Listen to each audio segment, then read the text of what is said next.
What an interesting cycle KKR have had. They finished seventh. And suddenly there's all these question marks around KKR. They turn up in 2024. Shreyas Iyer is there as captain. He's had a good season. Sunil Narine and Andre Russell, they're two key players. They've had fantastic seasons. Sunil Narine goes on and becomes the MVP. They get in a replacement in Phil Salt. He lights up the IPL. Venkatesh Iyer has a good season. Vaibhav Arora, Harshit Rana, two youngsters do well. Starc comes in and finishes matches off for them in the playoff. And suddenly they're champions. Can you savor being champions? There's a new auction. You've got to rebuild again. That's one of the frustrating things about the IPL, but it's the purse that gives it the strength. And so suddenly, there's a new look KKR side. They had to go heavy on retentions. Retained Rinku Singh, big show of confidence there. Varun Chakravarti, Sunil Narine, Andre Russell, and they got Harshit Rana in and Ramandeep Singh in at base prices. What that meant though was they created a core, but they didn't have enough money to go after the big players. And once Shreyas Iyer could not stay on, they had to find another captain as well. So all of a sudden they're champions, but there's upheaval and they have to find replacements for three key players: Shreyas Iyer, Phil Salt, Starc. So let's see how they've gone about it. First of all, they needed to find a captain. They went big on Venkatesh Iyer. Now, if you followed KKR over the years, you'd realize they are very big on loyalty. They're very big on staying with players who have done well for them in the past. And I think they would have told Venkatesh Iyer, look, there's a reason we've not retained you, but come what may, we'll get you back at the auction. Come what may became 23.5 crores because RCB thought they wanted Venkatesh Iyer as their captain. And so they went big on Iyer as well. So the moment you pay 23.5, you don't have that much money left to chase a Salt or a Starc.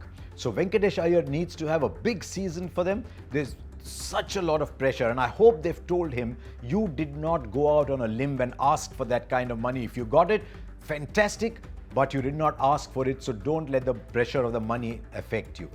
But KKR have been very prudent here. They've realized that whatever you say, that could happen. So they've not burdened him with captaincy, and they've gone to an old hand, a fantastic leader in Ajinkya Rahane.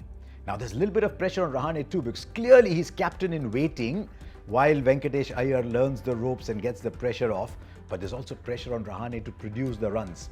It also helps Rahane that he's come off a fantastic Mushtaq Ali, where he led Mumbai to the title and personally scored at 58.6 at a strike rate of 164.5. He's a very decent human being, but he's got a team that could go either way. A lot depends on Sunil Narine and Andre Russell. These are the two core players that KKR have stuck with over the years. Andre Russell had a fantastic 2024. He scored runs, he scored them very quickly. He came in and took 19 wickets for them. Can you imagine you've got an all-rounder who's striking 170, 180 and then giving you 19 wickets. But since then, maybe just tapered off a little bit. But Andre Russell is a big IPL player, so expect him to come back strongly. But the big enigma is Sunil Narine. 2024, he comes to the IPL with virtually no runs behind him, and Gautam Gambhir says, go open the batting, and Salt and Narine become the single biggest factor in KKR winning the tournament.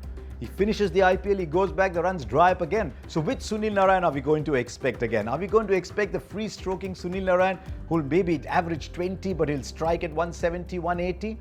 That is something that Ajinkya Rahane will worry about. But otherwise, I think he's got a fantastic batting lineup. Let's look at the team as it assembles, this KKR team. They've gone Quinton de Kock or Rahmanullah Gurbaz. I think they'll go with de Kock because while Gurbaz can be wow, he can also just go through a phase of low runs. The left-handedness of de Kock will come in. I think he's the closest like for like for Phil Salt, even though he's not quite as explosive anymore. So I think they might go de Kock and Rahane to open the batting and have Sunil Narine as a floater at 3, or maybe Sunil Narine opens the batting, Rahane bats at 3, but it's just a question of who is best suited for that role. Then Venkatesh Iyer at number 4. What a season he had last year. If he can repeat that season, that's fantastic.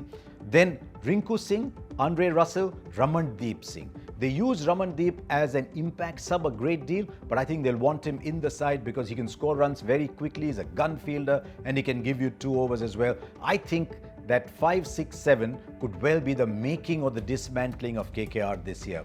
Because Rinku Singh is a fantastic player, but I still think he's just been wasted a little bit by batting too low down the order. Last year, he only faced 113 balls. He's a far better player than that. But when he goes to play for India, he again plays that finisher's role. I think he's a far better player than that. So Rinku Singh at 5, playing a big role, then Andre Russell, then Ramandeep Singh. So I think that's a pretty decent number 7 if everyone's in form. Then you go Harshit Rana, Vaibhav Arora. I think it's a big season for Harshit Rana. When he came into the IPL last year, we didn't know a lot about him, and we all thought, wow, he's a good player because he comes and bowls well at the death, and we were learning about Harshit Rana. Since then, he's become an India player. He's played test matches. He's played white ball cricket for India. He's debuted in all forms. Now, all of a sudden, there's a lot of expectation from him. And I think he's got to play 2 roles here, though. If you suddenly need 12 of the last over, 15 of the last over, Harshit Rana's coming into bat, he's got to play that role too, but he's got to be a 4 overs bank day in, day out for KKR this year. Varun Chakravarti is their champion. I mean, Chakravarti and Narayan bowling together. Over the last 2 years, Varun Chakravarti's taken more wickets than anybody else. He's bamboozled people in the Champions Trophy. He's bamboozled England. Went back to the Vijay Hazare Trophy, got wickets there. Went to the Mushtaq Ali, got wickets there. He's a thinking player. He's at the height of his powers. So Narayan and Chakravarti is a very potent spin tool. Then they've got Arora and Harshit Rana, but they still need someone to bowl in the power play because Russell might give you 1 over.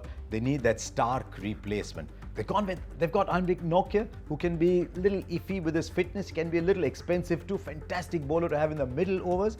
I won't be surprised if they go with Spencer Johnson and just tell the relatively inexperienced Johnson, come on, show us you can be as good as Mitch Starc. So that is where KKR are at the moment. You're not quite certain which way this season will go for KKR. I can't stand and look into this camera right away and say, you know what, KKR will make the playoffs. They've got the team that can explode and take this IPL apart, but there's also a few uncertainties around them. That's what makes a side fun to follow. That's what makes the IPL fun to follow. I think that's where KKR is this year.